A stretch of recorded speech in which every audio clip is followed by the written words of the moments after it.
Alright everybody, welcome into this Photoshop tutorial brought to you by tutvid.com. I want to ask you to pardon the extraordinarily low quality images you see on the screen. These were just comps. I hacked out the photo. You can see the Dreams Time watermark still on the background because it's just a background comp image that I downloaded to make sure everything would work correctly. I'm going to be working with higher resolution images for the actual product, but I wanted to show you an idea or give you an idea of what we're shooting for our final finished image, and this is done entirely in Photoshop. We're not using any of those fancy schmancy third-party plugins that help you get just the absolute perfect blur from a standing still car shot to the type of motion blurring that you would expect. I'm going to walk you through kind of how I take an image of a car like this, which I have another tutorial, by the way, on how to create this composite, how we convert it from this to something more like this. So let's go ahead and get started. And before we jump in, actually, I want to let you guys know, over on tutvid.com, I'm selling a course on how to do all kinds of advanced and even moderate to easier retouching techniques. You can check it out. There's a video card that just appeared in the video. Click that link. Check it out. There's all kinds of information on the course over there, so I'm not going to spill all the beans here. Let's talk about making this car look like it's moving. Now, if you missed the tutorial, just a day or two ago, I put out a tutorial about how to composite a car, and this car was not shot here on the road. It was shot just like driving by, and then I cut it out, and then we moved it here onto this stock photo background and worked with perspective and everything like that. If we absolutely want, we can go and tweak it a little bit more. You know, Command or Control T to free transform. We can size this bad boy up. Of course, that's going to break all of the rules that we talked about as far as maintaining proper perspective and things like that. So I don't really recommend you do that, but if you absolutely just want to go ahead and play around and maybe you just want to adjust the way the car looks for to make the speeding car effect look perfect, maybe we will just make the car a little bit bigger to add a little bit more drama, and we'll just try to pretend for a minute, suspend reality, if you will, and act like we're not damaging our perspective at all. So here we are. We've got our image. Let's talk about blurring the background, because this is probably one of the most important parts of creating the moving car images. You need the background to be blurred, but not the entire background, and not a straight motion blur.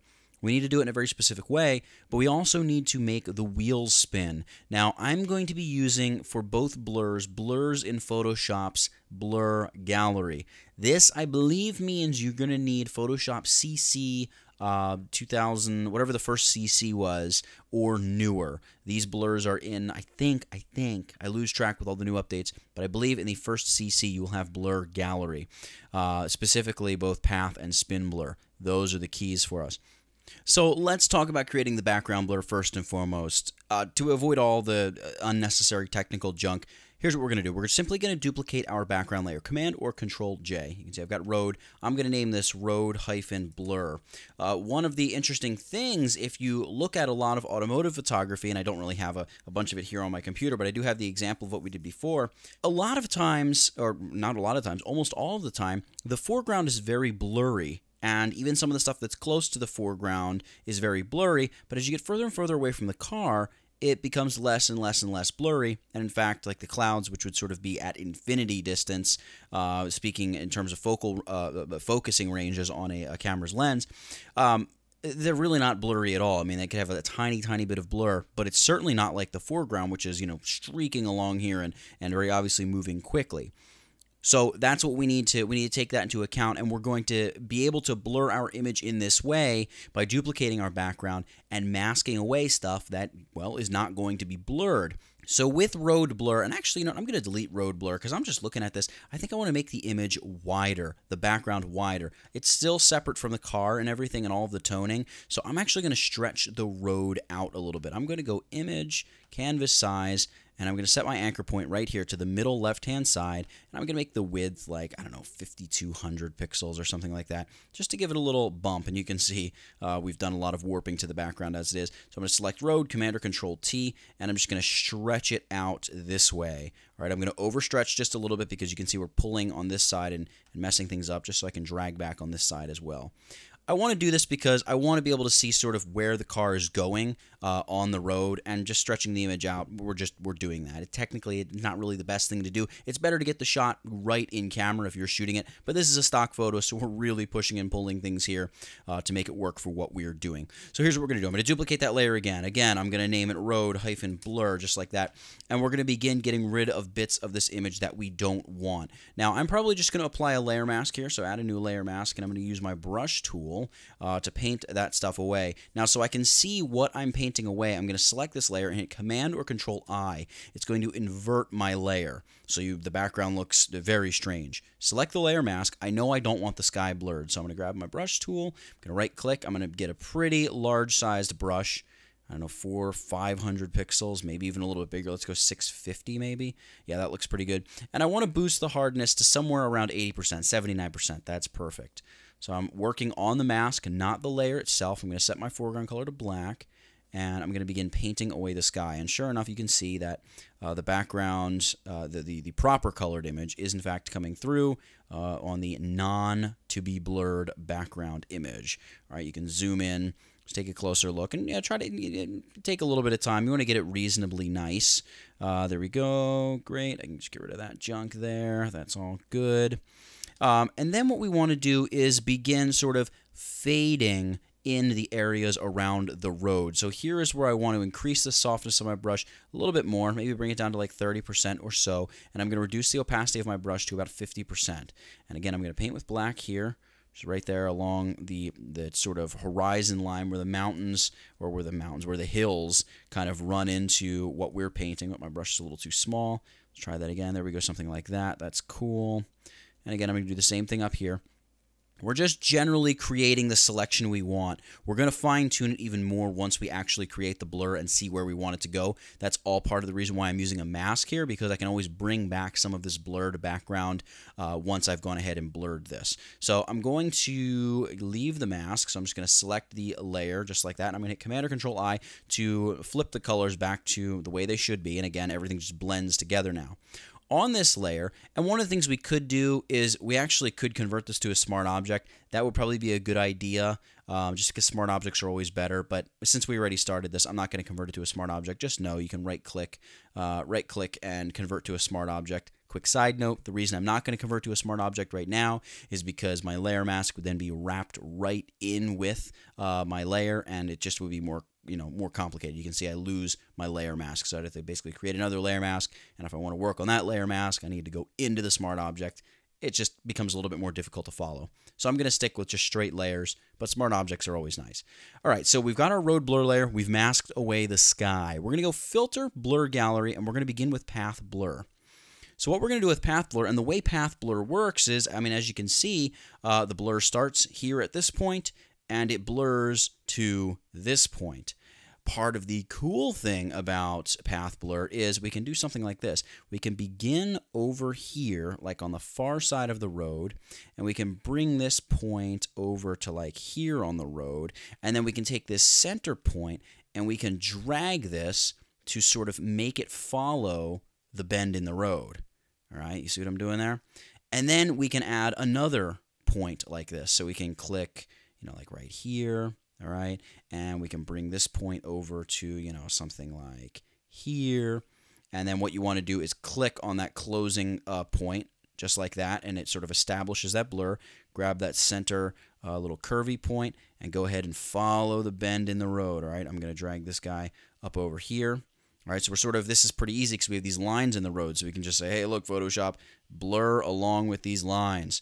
We're going to begin a blur right here, and we're going to bring this guy way over to here. Again, I'm going to click that closing point. I'm going to grab the center point, and I'm going to drag this blur right along with that line. In fact, I'm going to bring this guy right up here, just like that. One of the other things I can do is just to sort of fix the blur here as it comes through. You can see it's a little bit too twisted. I can, create a blur sort of like this. Maybe make a little bit, we could throw a little bit of a bend on it, but not too much. All right, so you can see we're just getting sort of gentle sloping blur through our image. That's pretty cool. We can do the same thing up here if we need to sort of make a blur. Whoops, let me undo that. Just Command or Control Z.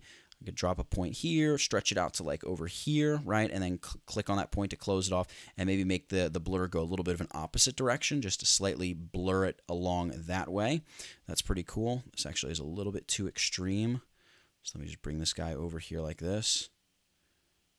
There we go, something more like that. All right, so once you sort of build your path blur like this, I mean, we can go in additionally and add, you know, more blurs over here. All right, just to make sure we really pull this path or pull the blur through the image the way that we really want to pull it through the image. All right, something like that. And actually over here with this, I'm going to drag this point.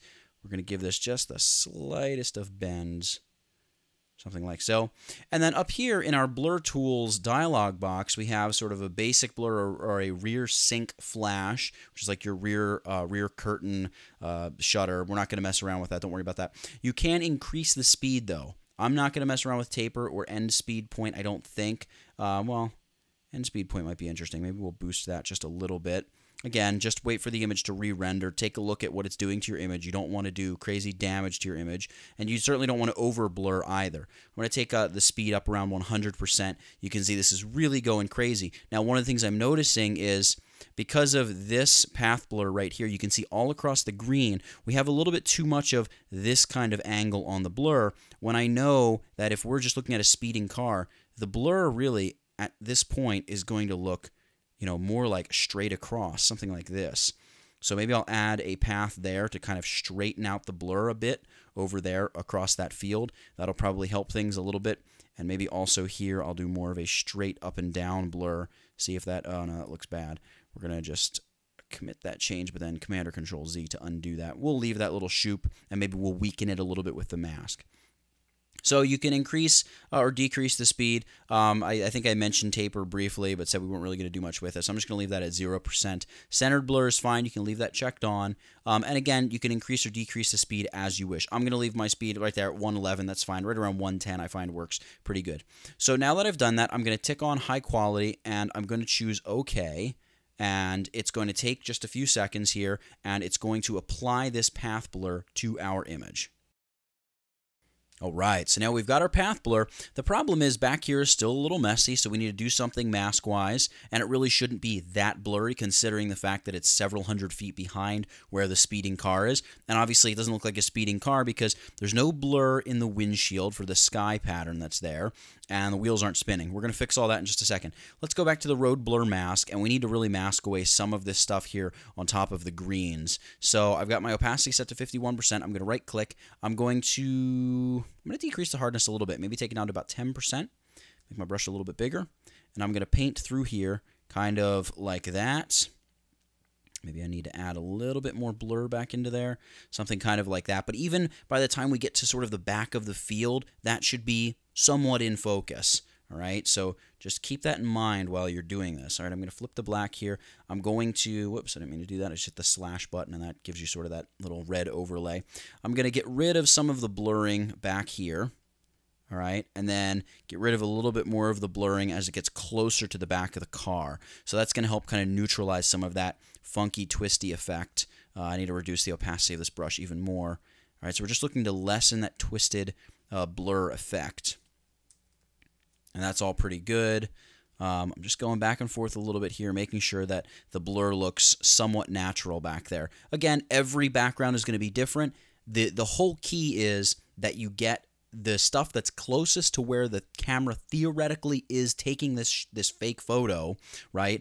That stuff should be the most blurry. So this road down here should really look streaky like it does, right? This road over here should really look streaky like it does. This foliage here really should look streaky and hopefully fade to not really so streaky by the time you get back to here. You'll have to take things into consideration like trees and tree branches, and every photo is different, so it just depends on what photo you're using. This photo is going to be a little kind to us because we don't have any tree branches or anything hanging in the way, but you can still apply the path blur to the tree branches and things like that to make everything look, you know, the way it should look. So there's a lot of options with regard to that. All right, let's open this up and go to the car layer. You can see it's a smart object. I'm going to zoom in on it here, and let's take a look at making these wheels spin. So once more, we're going to go Filter, Blur Gallery, and this time we're going to use the Spin Blur. We're using the spin blur because the spin blur, you can sort of mesh your spinning blur to an object that's not perfectly circular. See, in bygone years, in older versions of Photoshop, you'd have to sort of make a selection around the wheel and then flatten the wheel out by stretching it a little wider, and then select around the wheel and go and apply a radial blur to that wheel, and then free transform the wheel once again, put it back in place, and then you would have a blur that looked realistic. With the new spin blur, you can just drag the spin over the wheel, like so, and we can drag this side, the sort of side handles inward to meet the wheel. All right, we want the wheel and the tire. We're going to drag the ones down from the top here. All right, something kind of like that. And then we can increase or decrease the spin on the spinning blur. So I'm going to take this to about 20 degrees for my blur angle. And what I'm going to do is add another one back here for the back wheel. So again, you can tweak and rotate and everything you want for this blur kind of as much as you want. There we go. I'm going to stretch it out just a tiny bit to really get around the entire wheel. You want to make sure that the tire is also rotating. You don't want it to look like the wheel is spinning, but the tire is just sitting there doing nothing. All right, so we're going to drop another point over here.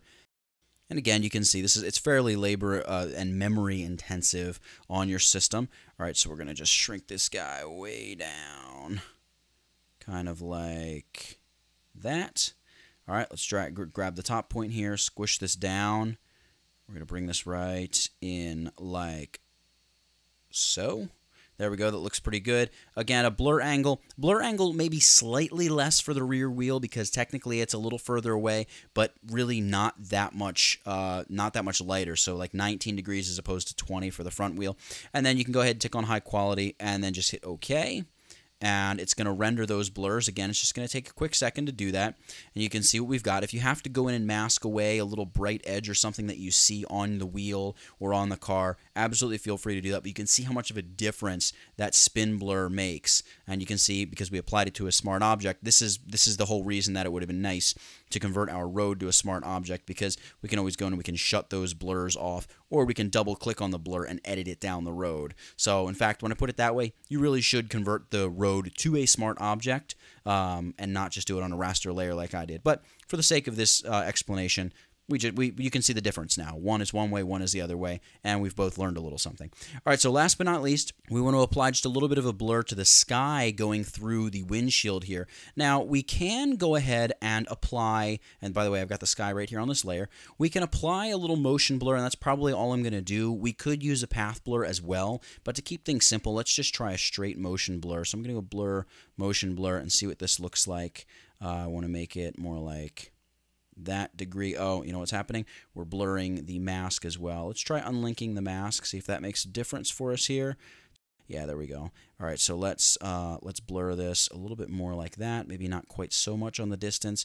Just a little bit of like a shake and bake kind of blur. Hit OK. And then we can see there's before, there's after. Just taking some of the definition out of those edges of the clouds just to continue that blurred effect. And oh, by the way, we can also, underneath the car, we can drag, hold down the Alt or Option key, drag out another instance of this smart object, right-click, and choose Rasterize Layer. And what we can do is apply just a straight motion blur to this as well. So we can go blur, motion blur, and we can apply like a nice, decent motion blur to this just to give the car some front-back movement. Now, sometimes this can be a really cool effect. Sometimes it really just kills a photo. I'm going to hit OK. And what we're going to do is, let's try setting it maybe to a blend mode. Screen actually isn't bad, but we shouldn't see anything here on the front. So let's throw a layer mask onto here. Grab the brush tool. Bring the opacity back up to 100% for the brush tool. Like that. And we're going to paint with our foreground color set to black. And I'm just going to paint that halo-y stuff away. In fact, I'm going to paint away down here just so we know we're not darkening up the shadow underneath the car anymore. But we get kind of a cool streaky effect off the back of the car. You see that? There's before, there's after. That's kind of neat. A little bit almost of like a slipstream effect or something. It's kind of cool. So that's pretty much it. We've taken this car from a standstill and we've made it look like it is on a road, flying down the road at, whatever, 60, 70, 80, 100 miles an hour. And we've covered a ton of different techniques to do this. The path blur, the spin blur, a lot of the newer features in Photoshop that really make this a little bit easier and still give us a really, really effective blur for our background, despite not having those third-party plugins and things like that to just go in and kill the background blur and make it look, 100% geometrically perfect every single time.